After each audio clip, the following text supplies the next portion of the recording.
இந்த வீடியோ பார்த்தீங்கன்னா என்னோட பர்த்டே அன்னைக்கு எடுத்தது. மே 3 காலையிலே சூப்பராக ரெடி ஆகிட்டு வீட்டில் விளக்கேற்றிட்டு பக்கத்தில் கோவில் போயிட்டோம்.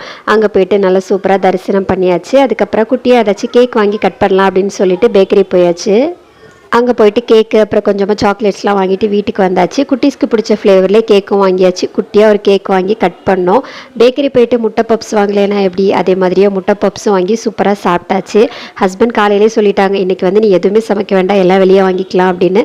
மதியம் சிக்கன் பிரியாணி வாங்கி கொடுத்தாங்க. நல்லா லெக் பீஸோடு வச்சு சாப்பிட்டோம். செம்ம டேஸ்ட்டாக இருந்துச்சு.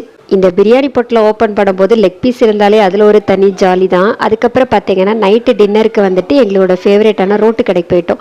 இந்த கடையில் அப்பப்போ சாப்பிடுவோம். டேஸ்ட் சூப்பராக இருக்கும். குட்டீஸ்க்கு பிளெயின் தோசை, அப்புறம் சாம்பார், கொஞ்சம் கொத்து பரோட்டா, இது கூடவே பார்த்தீங்கன்னா பன்னீர் தோசையும் வாங்கியிருந்தோம். நல்லா சூப்பராக சாப்பிட்டோம். அதுக்கப்புறமா பர்த்டேக்காக ஹஸ்பண்ட் 2-3 நாள் முன்னாடி அந்த ஹேண்ட்பேக் கிஃப்ட் பண்ணாங்க. அன்றைக்கி டே சூப்பராக போச்சு. வீடியோ பிடிச்சா லைக் பண்ணி சப்ஸ்கிரைப் பண்ணிக்கோங்க. பாய்.